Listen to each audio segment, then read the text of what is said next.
How will you? David, here it is. My philosophy is basically this, and this is something that I live by, and I always have, and I always will. Don't ever, for any reason, do anything to anyone for any reason, ever, no matter what, no matter where or who you are with, or where you are going, or where you've been, ever, for any reason whatsoever. Sometimes I'll start a sentence, and I don't even know where it's going. I just hope I find it along the way. If I get improv conversation, improvisation. You may recall that there was a preview. This is really funny. CBS did this to themselves. There was a preview sent out of a CBS interview of Kamala Harris. Now, she went on 60 Minutes. She sat for an hour with 60 Minutes. And they sent out, it's like a teaser for what the interview was. But what ended up happening is the teaser, the answer that she gave, this specific answer having to do with Gaza and Israel, this answer was wildly different from what was broadcast. They were demonstrably different. You could see that in one, Kamala Harris was salad shooting and was incapable of creating English words with her brain. Made no sense. This is, of course, a very important topic. People's lives are at risk. America's treasure at risk. The Middle East is at risk. This is the original, ladies and gentlemen, that was sent out as a teaser from 60 Minutes. And this is, of course, the reason why we're fixating on this. You say, Benny, this 2024 election is all over. Don't worry about it. You know, who cares? Kamala lost. She lost in a landslide. You have the giant map on your wall. The reason why it's important is that we've been talking about the corporate funding of the media via the United States government. United States government pushing millions, hundreds of millions of dollars into the coffers of the corporate press in order to protect their candidates, their policies, attack the American people. It's something we've been exposing this entire week, and we believe that this is a perfect punctuation mark as to how this all works and how the media isn't actually real. When you hear them all saying the same thing, using the same language, using the same words, it's all directed by our government. So, ladies and gentlemen, we have this moment where everyone was able to see that CBS News was editing, severely butchering their interview with Kamala Harris. Donald Trump sues 60 Minutes and CBS for this $10 billion. And then President Trump, because he's the chief executive, weighs on the FCC to go a step further. The FCC, of course, who is responsible for CBS's broadcast license and all the little goodies that are given to CBS, NBC, and ABC, and they are given to them. These are these massively profitable, probably the most expensive things that you could have as a broadcaster in the country is this licenses. Here's how it works. Like when you go into a hotel, when you get a TV, you get ABC and CBS and NBC for free, right? For free. They're piped in on broadcast channels that are owned actually and operated by the federal government. And the federal government gives licenses to ABC, NBC, PBS, CBS. These are grandfathered in order for these news companies to act in the public interest as part of the charter. And so is it in the public interest when ABC News has no plan to fact-check Kamala Harris during the debates, but fact-checked Donald Trump's jokes?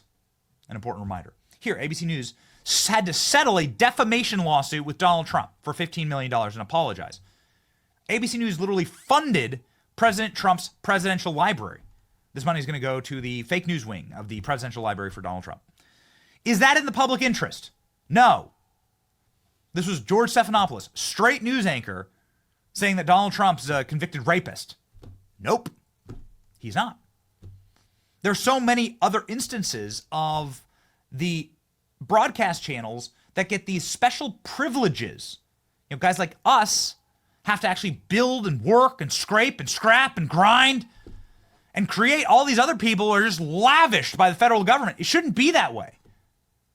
And they have this charter, unlike us, who can technically go and cover and do whatever we want, right? These grandfathered in media companies have these charters that they have to provide and work and give equal time, behave in the public interest, not be biased. How's that worked out? I mean, they're literally losing multi-million-dollar lawsuits to Donald Trump, and then Donald Trump said, you rigged the election to CBS. By fixing this interview for Kamala Harris, this embarrassing, bungling word salad of an interview, by fixing it up and tightening it up and like doing plastic surgery on it in the edit, you were able to cobble together sensical answers for Kamala Harris, and that is an in-kind campaign donation. Billions of dollars worth, which is true. Here's what President Trump had to say this morning about it. President Trump saying, CBS and 60 Minutes defrauded the public by doing something that has never been done, to the extent never seen before. They 100% removed Kamala's horrible election-changing answers to questions and replaced them with completely different, far better answers taken from other parts of the interview. This was election-changing stuff, election interference, and quite simply, election fraud at a level never seen before. CBS should lose its license, and the cheaters at 60 Minutes should be thrown out, and the disreputable news show immediately terminated. With the new Democrat scandal that just arose with respect to USAID, cover that in just a second, illegally paying large sums of money to Politico and other outlets, it leads the question to be asked, was CBS paid to commit fraud? Many other questions to come. Will this go down in history as the biggest broadcasting scandal in U.S. history?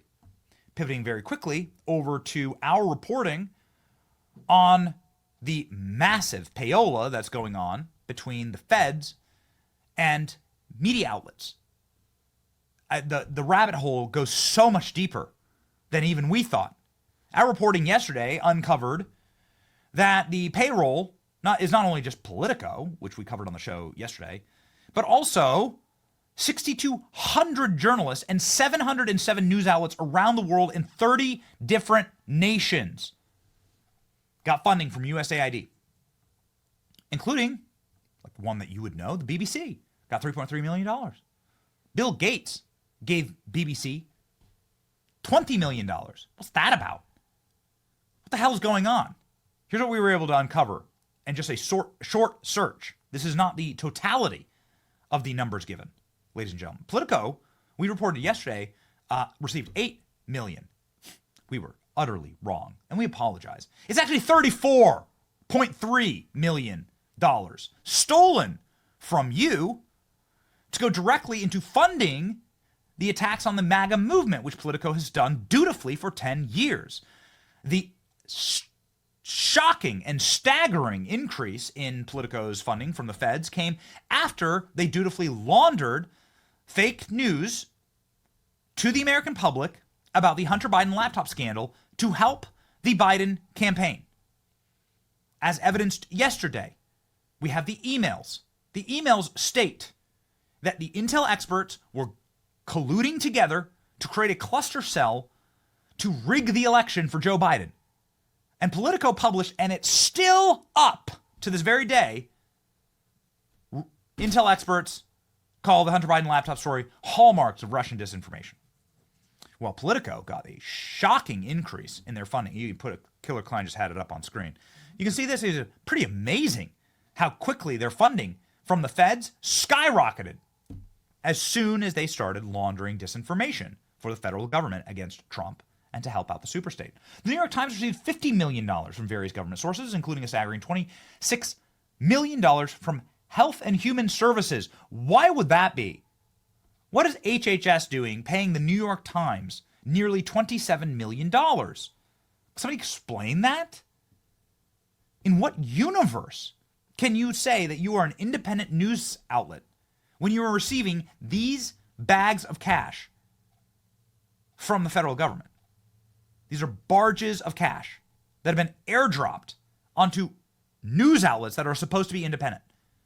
Of course you're not independent if somebody's paying you that kind of money. Associated Press received $20 million in government contracts. These contracts, of course, spiked severely during election years of 2020 and 2024. Amazing how that works. Reuters received $9 million from the Department of Defense for, and this is in the actual award, active social engineering, defense, and large-scale social deception. That's the name of the award. Large-scale social deception is the name of the award. So they're like, now they're just bragging about it. $220,000 from the Department of State just last year. And of course the BBC, somehow, inexplicably, along with hundreds of other foreign news sources, got multi-millions of dollars from you. What the hell are we doing? Is there even a left wing in this country? It's worth asking the question. Let's go down to that really cool cover image here. I love that. Is there even media? Like we asked this morning. Does the left wing even exist? Without taxpayer subsidies, without a wholesale looting of the American public, does Washington even exist? All those buildings, all these like little pristine offices, how much of it was wholesale stolen from you, the American taxpayer? I don't think we've even scratched the surface. We have multiple sources inside the administration saying, you won't believe what happens next. I don't think we've even scratched the surface. But here's what we know, and it makes me enraged or proud. I'm kind of both, like a mix of both. Emotions riding high this morning as we uncover this. We actually had to fight on this channel through shadow bans and through demonetization, through deplatforming. We were fighting a censorship regime that was also operationally targeting us in order to make sure that these other news outlets had no competition, that people couldn't find our voice, couldn't find alternatives. We've never been prouder to be 100% independent media. Go search the FCC. Go search the FEC for election contributions. You won't find us in there ever. We will never take a penny from any of these organizations. All of these other people, I'm not going to name them. I'm not ready to do that. We'll probably do that tomorrow on the show. I'm not going to name them yet, but all these other independent journalists taking gobs of cash from the feds and then attacking us. They regularly find their way to attacking us when they don't like something we've done or someone we've interviewed or something we've covered. I can tell you there's one show that you will not find a single penny from the feds, a single penny from any campaign, nothing. When we say we are independent media and we are actually building this from the ground up and that we are a show run by you, for you, and that we are you, right? Like a dad just trying to like make a better life and a better country for my kids, we mean it. And so we're very proud of that. More proud than ever of what's being built here, and we just thank you. Just an opportunity to please subscribe to the channel, ladies and gentlemen. Opportunity, to please just subscribe to the channel and keep this rolling, because we're literally on our way to changing forever the landscape of how people consume information and media in this country, because now there will be a insane contraction of the left, not just the media left, which were the Praetorian Guards for the left-wing globalist movement, but the globalist movement itself will wither and die on the vine. Without the funding, they can't operate. Where do you think all these rent-a-mobs come from? Where do you think all these Democrats get their funding? It's a very simple process for how this all works. USAID gives money to Nigerian schools.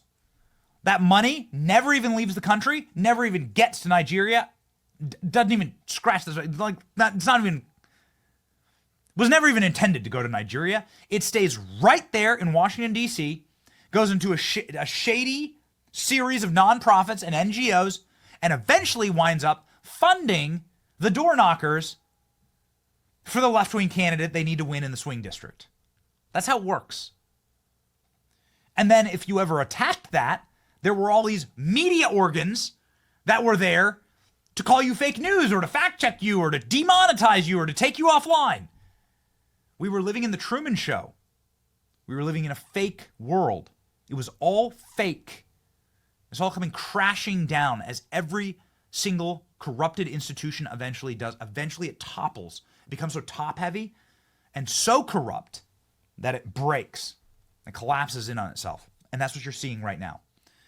This release of the CBS News unedited version of Kamala Harris's interview shocked the world yesterday. One more point on USAID, just to show you how important the work is that we're doing at the show and in this moment. The President of the United States, ladies and gentlemen, parroting and amplifying our reporting yesterday. Check this out. It looks like billions of dollars have been stolen at USAID and other agencies, much of it going to the fake news media as payoffs for creating good stories about Democrats. Left-wing rag known as Politico has received $8 million. Humbly, I correct you, Mr. President, $34 million actually. Did the New York Times receive money? Yes, they did, $50 million. Who else did? This could be the biggest scandal of all time. Perhaps the biggest in history. Democrats cannot hide from this one. Do we have Carolyn Levitt yesterday? Let's grab Carolyn Levitt talking about Politico yesterday. I just want to bring, again, I just want to emphasize here, this is a show that is designed and built and energized by creating a better country for you and me and for our children. And it is our great honor to be able to do that with staggering regularity. Yesterday, we published a screenshot of Politico's, here it is, Politico's funding. The biggest scandal in news media history, we said. We noted Politico. We talked about how Politico had problems paying their employees. As soon as the USAID funding was cut, they couldn't, their payroll didn't hit. And then, lo and behold, ladies and gentlemen, that sucker went thermonuclear. We have it on good authority that President Trump was shown this as a series of printed out pieces of media and content that he consumed in the White House yesterday, and then crafted his truth post based on this. 221,000 likes, 62,000 shares, 11 million views. This, ladies and gentlemen, is the new media. We are the media. We can change this country for the better. We have an extraordinary opportunity ahead of us to completely dismantle and to change forever the way that this country operates. And to do that, you have to change the culture. You have to change the way that people are consuming information. And the destruction of this ecosystem of state-funded media, it's so unfair to people like us. I mean, they'll never tell you I'm a victim. We're so proud of all the work that we do here. We're happy to have worked 4, 5, 7,000 times harder than these goblins and urchins and these mutants that get their funding from the FEDS. It's so unfair to us from a business model that our competition, a competition that we're streaming against right now, right? The AP, New York Times, they all have channels. We stream against them. They're all streaming on federal dollars. I get the revenue of this show gets taxed to fund our competition. So they steal money that could go to hiring more creatives here, to expanding our operations, and then they fund our competition. Where's my reparations? What an effed up system. It makes my blood boil because our hearts are in this. And we're pretty obvious, it's pretty clear what we want to do here and what we're trying to build.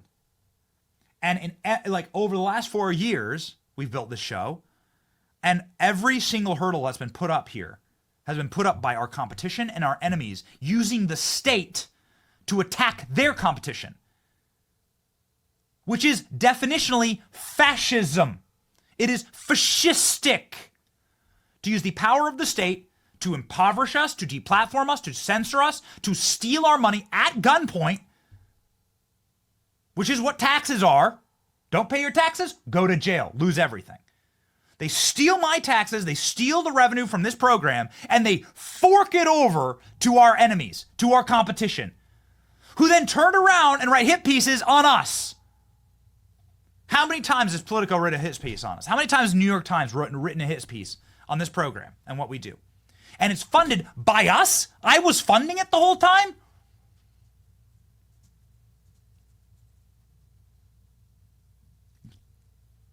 And still,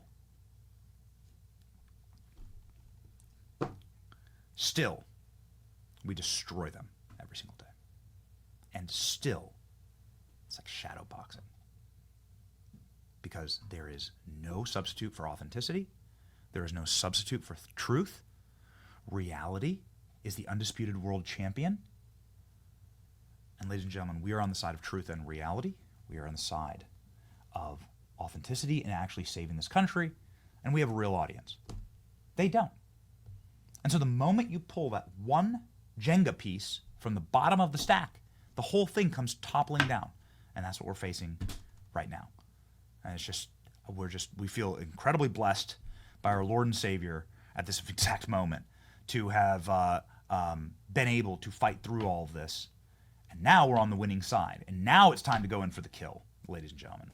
We're going to rip the throat out of these organs who have been financed entirely by the state.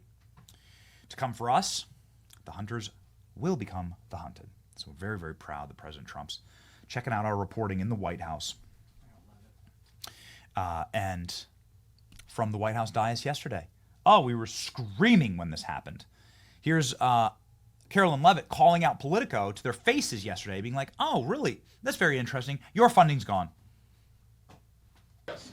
USAID has gotten a lot of attention in the last couple of days with some of these bizarre things that we've been, taxpayers have been funding.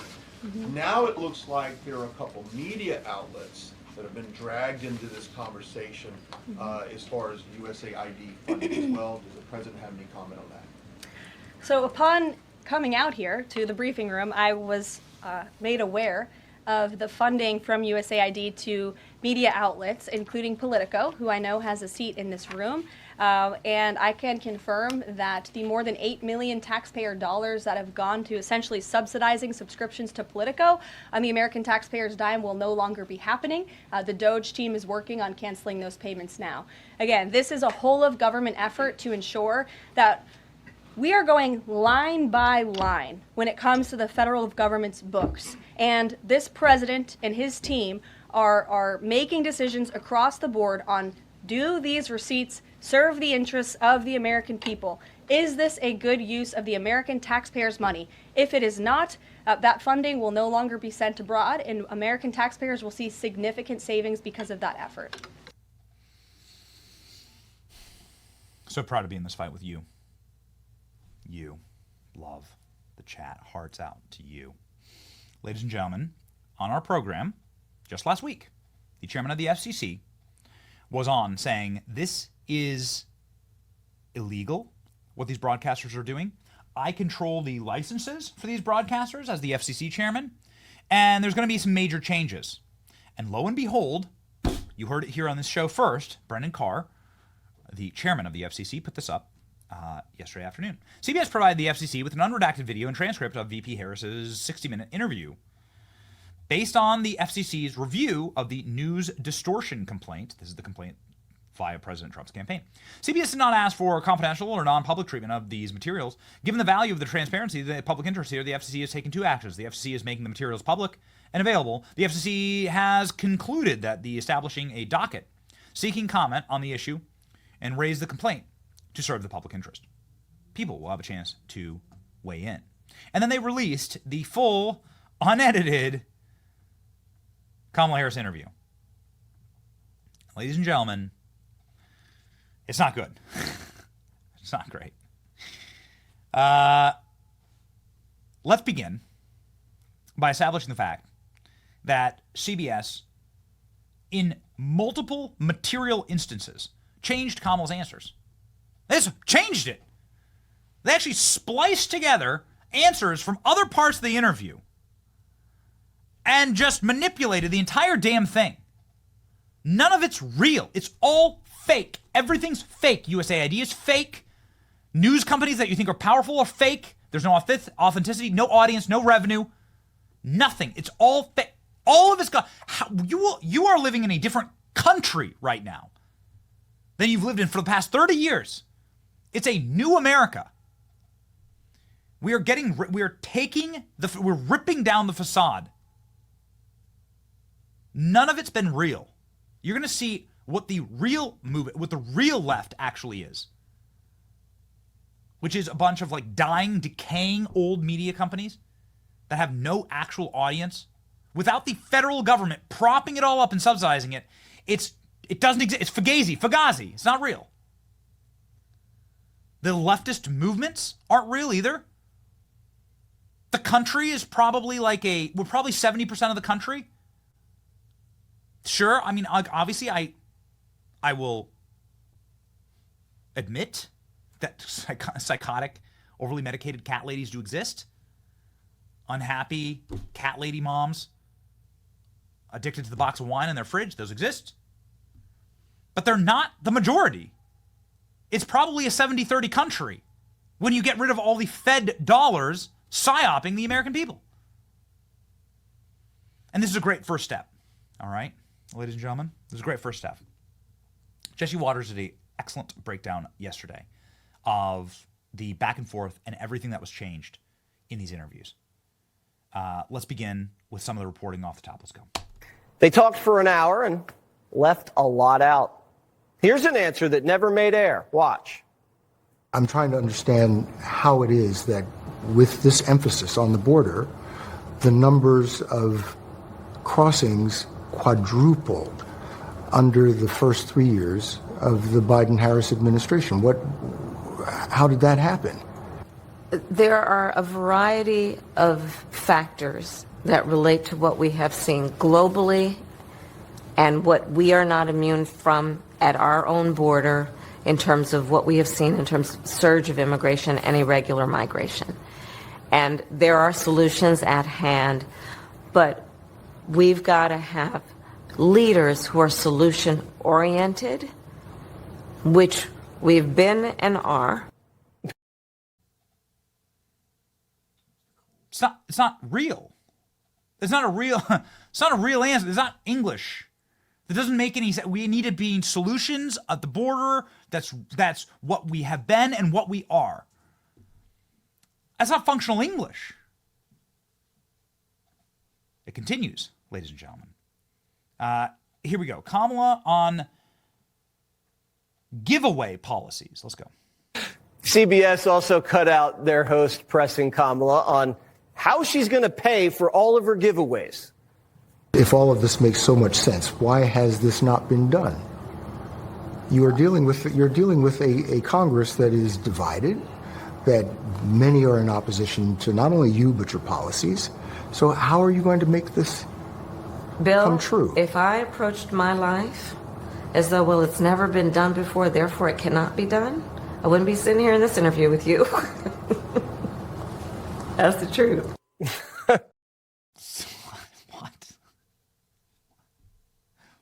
What? I mean, really? These are the kind of questions that your taxpayer dollars and federal licenses are being used and abused to ask, why do you want to run for president? Here we go. 60 Minutes tossed Kamala a big fat softball, and she swung and missed. The most basic of questions. Why do you want to be president of the United States? There are many reasons, but probably first and foremost, I truly believe in the promise of America. I do. And I love the American people. You know, we are a people who have ambition and aspirations and dreams and optimism and hope. That's why you want to run. That's why you want to be That's why I'm president. running. That and some other reasons. But you're asking the American people to make you the most powerful person on the planet. Mm-hmm. Why do you deserve the American people's votes? Well, first of all, I have a career and a history of being very clear that I think of my role of leadership, and in particular now for the last 4 years as vice president and moving forward as president, if the voters will have me, as being a leader on behalf of all Americans. We dodged such a bullet. Are you thankful? Look, when you watch these clips, remember to go to church and to pray and to thank the Lord. We dodged such a bullet. ChatGPT could write such better answers than that. None of these answers make any sense. Kamala's not real. Kamala's emblematic of everything that we're learning about our federal government right now and the world that we've lived in. It's been a Truman Show. It's all been fake. Your media outlets are fake. Your politicians are fake. They're not real. They don't have any original thoughts. None of it makes any sense. The Obama Foundation is fake. All of it's fake. The Clinton Foundation, all of these things are fake. You know, they're all losing their money now, right? Like the Obama Foundation has lost like billions of dollars in funding after Trump's election victory. None of it's been real. And it's really nice to lock into reality. Okay, reality. Kamala misgendered? Let's go. Kamala wasn't the only one having a rough night. One of the crew guys misgendered Madam Vice President. Is that what you needed? Yes, sir. Yes, ma'am. 30 seconds of silence, please, for time. You can watch the whole thing on our social media. We can't play the whole thing because 60 Minutes does a big copyright play on it, right? To try and make sure that people can't play the entire, but you should see it. It's 60 minutes. It's up. It's a 60-minute interview. It's up on our social media. Here's the tweet. And more importantly, ladies and gentlemen, here's the FCC commissioner, chairman, Brendan Carr, explaining why this is so important for the American public to understand the corruption of the media that we pay for, fund, and subsidize as taxpayers. And you said you have to turn over the transcripts of the Vice President Kamala Harris's interview because of the way, obviously, it was edited, and they're already being sued for $10 billion by the Trump team. Are you worried about the precedent of asking for these transcripts because now everybody that has to edit down a interview with a high-profile figure will have the same situation? No, not at all. What's actually interesting here is the precedent we're following is the precedent that the Democrat FCC set when it came to Fox. There was a complaint lodged against Fox, and so they opened up a public proceeding on that, and we're simply applying that precedent. You know, look, there's a lot of people in this country right now on the radical left that are upset about this investigation into CBS and the work that I'm doing on broadcasters. And sort of paraphrase Thomas Sowell, when the government has been weaponized in your favor, it feels like discrimination when all of a sudden there's even-handed treatment. There's a lot of people that have been on that sort of that upper road of the two-tiered system of government, and what I'm here to do is apply the law evenly. This is a rare situation where we had extrinsic evidence that CBS had played one answer or one set of words and then swapped in another set, and CBS's conduct through this, frankly, has been concerning. You know, look, they just did an interview with Vice President Vance and immediately fully disclosed the unedited transcript. For some reason, they decided not to do that in this case, and so we've now open a proceeding. We think it's in the public interest to allow people to participate in comment, and we're going to take this one step at a time at the FCC. And I hope. All right, ladies and gentlemen. Such a great, I mean, it's like exactly the message that Brendan Carr said on our program last week, which is it feels bias when the federal government has been weighing in on your behalf and supporting you. It feels unfair when suddenly all that support is pulled out. Get ready. We're hearing a lot of rumblings. You're going to see entire news outlets shutter. You're going to see these massive, powerful news outlets close down after USAID stops funding them, after the feds stop funding them. You're going to see a total resetting of the landscape. It's going to be very, very exciting. We're very much looking forward to covering all of it. Here, ladies and gentlemen, as promised, this has done multi-millions of views on our social media. Please go over and watch the whole thing. They copyright strike it if you play the whole thing. So go over and watch it. 6.5 million views, 22,000 likes. It is devastating. And the opening shots are of Kamala Harris wiping her nose and talking about how much mold there is in the air. It's crazy. She's like, she spends the entire opening, and then you can see how much they play this little like cat with a ball of yarn thing.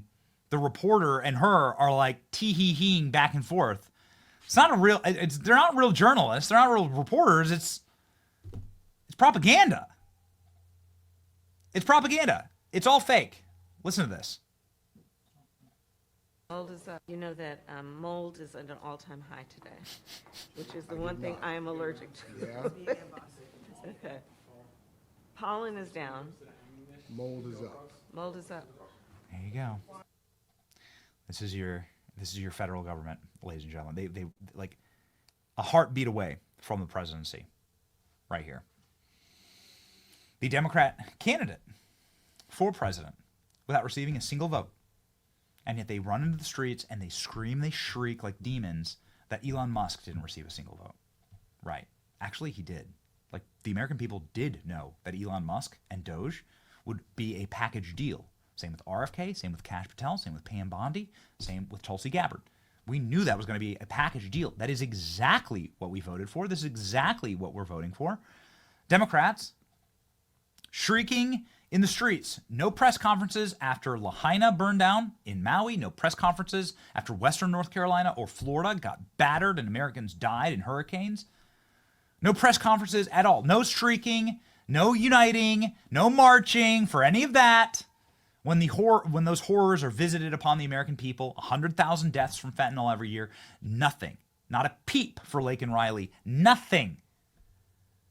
But steal the golden goose from them, how they fund their campaigns, how they fund their activism, how they fund their media protection. Oh, man, it has been a 3 straight days of raging and terror in the streets. So that's how you know you're over the target, ladies and gentlemen.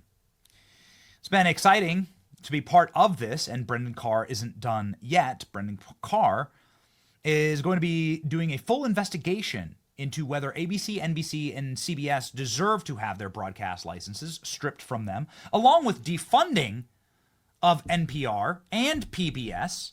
That must happen. That just seems logical at this point. If you're going to get rid of the Department of Education, if you're going to get rid of USAID, then the logical next step is if you're going to go this hard at taxpayer-funded corporate press to attack American citizens and your political enemies, you got to get rid of NPR's funding. You got to get rid of PBS.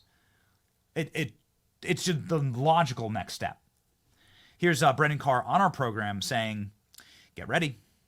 Yeah, you're right. Broadcasters are differently situated. You know, it's not a cable channel per se. It's not a streamer like you are. It's not a guy on the street with a soapbox. Again, they have this special right to use the public's airways. In exchange for that, they have to operate in the public interest. In fact, when it comes to places like NPR, it's doubly so. Not only do they have to operate in the public interest, but they have this special status because they're supposed to serve the educational needs of their community. So they get benefits above and beyond even what regular broadcasters get as well. And they may be hearing from me pretty soon on those issues as well. But these particular complaints are interesting. So at the very last minute, the 11th hour, the Biden administration came out and summarily dismissed 3 different complaints that were one against ABC, one against CBS, one against NBC. The CBS one having to do with allegations of news distortion related to the 60 Minutes editing of the interview with Vice President Harris. These are not frivolous complaints. At the end of the day, it's not,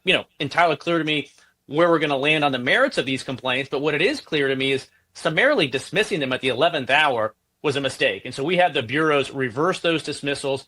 All three of those complaints are now live before the FCC, and I'm asking the bureaus to move forward with their information gathering and their process for treating these complaints the way they should be treated, which is, certainly something not frivolous, and we'll be looking at that. Ladies and gentlemen, one final note on all this. There's one time that you've heard me actually scream with rage on the show, and it's when we were watching the ABC News debate together. And do you remember David Muir sitting there and fact-checking Donald Trump's jokes? Trump says, "Oh, I lost 2020 by a whisker." And he said I was joking when I said that. And David Muir fact-checks him and says, "It didn't sound like you were joking. I've reviewed the tapes." Cut their funding. Rip their licenses away. Let's be done with this. This is like the final facade that needs to be torn down to create an equal playing field. And a final note. I don't want federal funding. How about that? How about just create everything equal? This show and independent shows versus corporate media, we beat them every single day. We destroy them by the numbers. Just even the playing field. Just have us versus them and have it be equal. That's all that we ask for. I don't want a special privilege. I don't want a barge of taxpayer money hoovered into my bank account with a bunch of little golden handcuffs that I'm going to cover certain things certain ways, or I'm going to listen to the CIA when they tell me what to say or what to do or which elections to rig. I don't want that. And nobody should get that privilege. Nobody should get that. It should all be equal. And then you let the chips fall where they may. And the people who are doing it right, ladies and gentlemen, and standing up for the American people, they'll win. Okay? Yeah. No more debates on mainstream media. We said this earlier in the last year. Debates should be independent, should be moderated by Joe Rogan, Tucker Carlson, and Elon Musk. And I humbly submit myself to be a debate moderator as well.